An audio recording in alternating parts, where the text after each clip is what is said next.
When we think of caterpillars, we usually picture these harmless, fuzzy little guys just munching on leaves on their way to becoming beautiful butterflies. But what if I told you that some of them pack a punch more painful than a jellyfish sting, and a few are even deadly? Yeah, today we're going to peel back the leaf and look at the hidden and sometimes straight-up hazardous world of venomous caterpillars. Just take a look at this thing. This is the puss caterpillar. I mean, it looks like a tiny walking toupee, doesn't it? So soft, so fluffy, you almost can't resist touching it, especially if you're a curious kid. It's got to be one of nature's most deceptive invitations. Because underneath all that inviting fur lies a really sophisticated toxic defense system. A single touch can unleash a wave of agony so intense that people who felt it describe it in shockingly violent terms. This isn't just an insect, it's a tiny walking trip to the emergency room.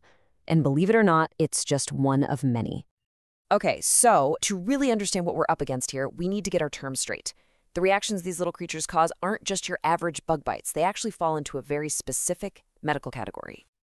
So the official term is irricism. It comes from the Latin word for caterpillar, eruca, and it's all about the skin reactions you get from their stinging or urticating hairs.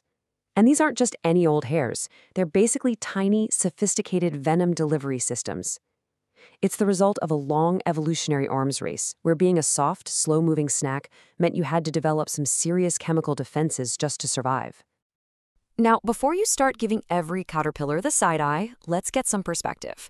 All around the world, there are nearly 165,000 species of moths and butterflies.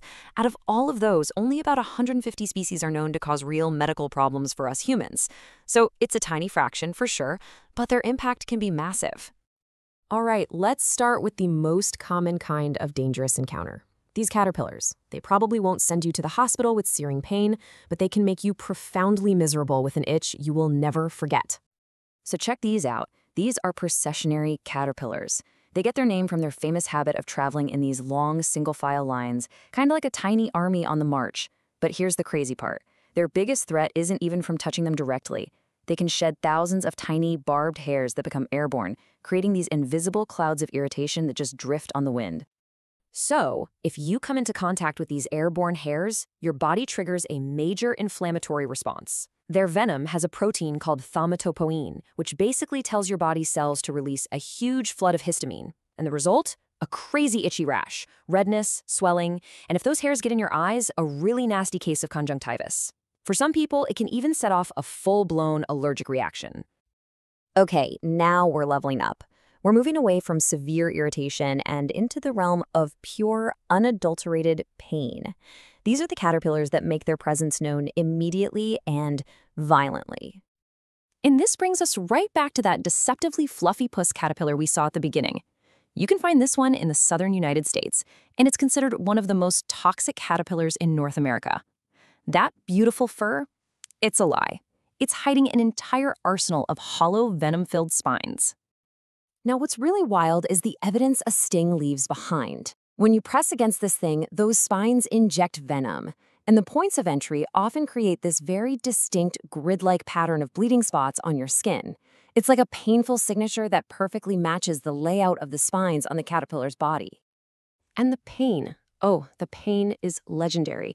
This is not a simple sting. The venom causes an immediate, burning, radiating pain that can go on for hours. And that baseball bat comparison? That's not an exaggeration.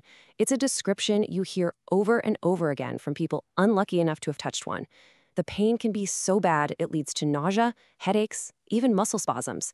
So we've gone from itch to intense pain. But believe it or not, there's one level higher. A level where a simple touch doesn't just hurt you in one spot, it attacks your entire system, and it can threaten your life. It's time to meet the world's deadliest caterpillar. If you come into contact with a Lonomia caterpillar, which you'll find mainly in South America, it can cause a condition called lonomism. The venom is packed with powerful toxins that literally dismantle your body's clotting system. Basically, it strips your blood of its ability to clot, which leads to this catastrophic bleeding syndrome. And this is just fascinating. Different species achieve the same deadly result in totally different ways. The Lonomia obliqua venom It activates something called prothrombin, causing your body to form tons of tiny clots everywhere until you've used up all your clotting factors. But the Lanomia echolus venom, it attacks the system that breaks down clots, preventing new ones from ever forming. So you've got two different paths to the exact same terrifying outcome. Your body can no longer stop itself from bleeding.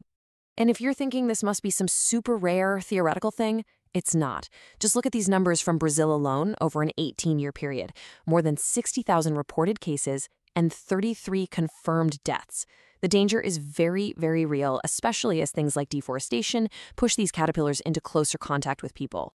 The way the symptoms progress is just horrifying. It starts with burning pain, right? But within hours or days, the systemic effects kick in. You get widespread bruising, blood shows up in your urine, you can bleed from your gums, your nose, your internal organs. The most common ways people die from this are from a brain bleed, an intracranial hemorrhage, or acute kidney failure. Okay, I know, that was all pretty intense. You're probably ready for some good news. The best way to deal with any of these caterpillars is obviously to not get stung in the first place. So let's get into the practical advice for how to stay safe. The strategy here is super simple. Look, but don't touch. If it's hairy, if it's spiny, if it's brightly colored, just admire it from a distance. This is so important to teach kids since they're naturally curious. And hey, if one happens to land on you, whatever you do, don't swat it or brush it off with your bare hand. Use a stick, a leaf, anything else to just gently flick it away. But what if you do get stung? All right, stay calm. The first, most critical step is to get any of those embedded spines or hairs out. The best way to do this, sounds weird, but it works, apply sticky tape, like duct tape or packing tape to the area, and gently peel it off. Do that a few times with fresh tape. After that, wash the area, put a cold pack on it, and you can take antihistamines for the itch or pain relievers. And this is crucial. If the pain is severe or you feel sick at all, nausea, headache, do not wait. Go see a doctor right away. And for that absolute worst-case scenario, a Lanomia sting, just managing symptoms isn't going to cut it. There is a specific antivenom, made in Brazil, that is the only thing that can reverse the catastrophic effects on your blood. Its availability is limited, which makes getting to a hospital in an area where these things live absolutely vital. So, all of this leaves us with a pretty big question. We've seen these little creatures are a major health hazard in some places. But as warming climates push species, like the processionary moth, further north, and as deforestation forces things like the Lanomia into our backyards, are these dangerous encounters going to become more common? It really forces us to rethink our relationship with even the smallest creatures in a world that's changing so fast.